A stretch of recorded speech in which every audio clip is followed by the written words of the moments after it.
Bonjour, je m'appelle Caroline Debock, je suis 9e sur la liste du PTB à la région de Bruxelles.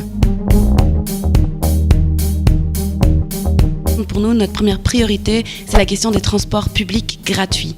On a besoin aujourd'hui de mesures positives qui permettent d'abandonner les moyens de transport plus polluants comme la voiture. Donc c'est quelque chose qui existe déjà dans une 50aine de villes en Europe, que ce soit par exemple à Aubagne ou à Dunkerque.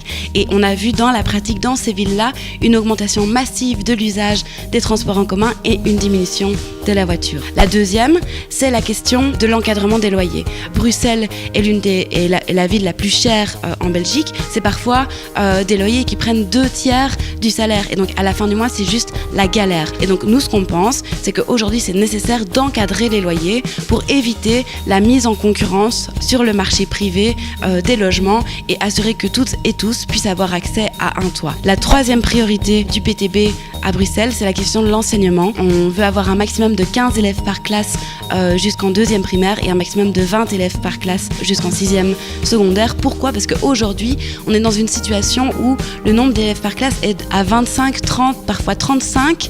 Et donc évidemment, pour l'enseignant, c'est impossible d'assurer le suivi et l'émancipation, le développement de chaque enfant, de chaque élève. Et donc nous, on pense que pour assurer une chance à toutes et à tous de devenir des citoyens critiques et émancipés, il faut diminuer le nombre d'élèves par classe et donc augmenter le personnel enseignant en refinançant l'enseignement.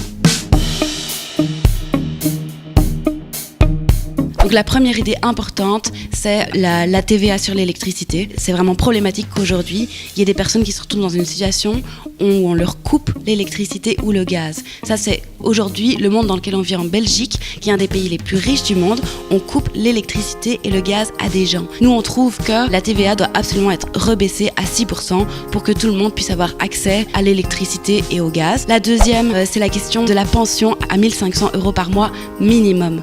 Et donc, pour avoir le droit à une pension digne, il faut avoir un minimum de 1 500 € par mois. Et alors la troisième chose, c'est des normes contraignantes sur les multinationales polluantes. Ces multinationales doivent baisser leurs émissions et ça ne va pas pouvoir se faire à coup d'incitants ou de demandes. Il va falloir leur imposer cette diminution d'émissions et elles vont devoir le financer elles-mêmes parce que les gens ne peuvent pas se permettre d'encore avoir des taxes supplémentaires comme des taxes carbone alors qu'ils terminent déjà pas la fin du mois. Donc activons les richesses qui existent et faisons payer les gros pollueurs.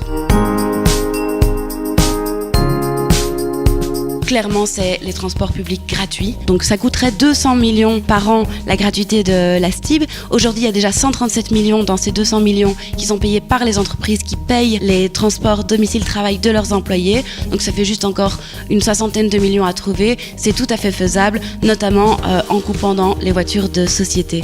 Et donc c'est pour ça que les transports publics gratuits, c'est fondamental comme première mesure à prendre aujourd'hui à Bruxelles. Donc avec le PTB, évidemment, on veut prendre nos responsabilités. Mais aujourd'hui, ce qu'on voit, c'est qu'il y a énormément d'autres partis politiques qui sont en train petit à petit de reprendre des mesures que nous proposons avec le PTB depuis des années. La question des transports publics gratuits, la question de la pension à 1 500 €. Et on est très content quand les autres partis reprennent nos propositions parce qu'on espère bien que le rapport de force qu'on crée dans les parlements et le rapport de force de la rue va faire bouger les lignes dans la société dans laquelle on est aujourd'hui.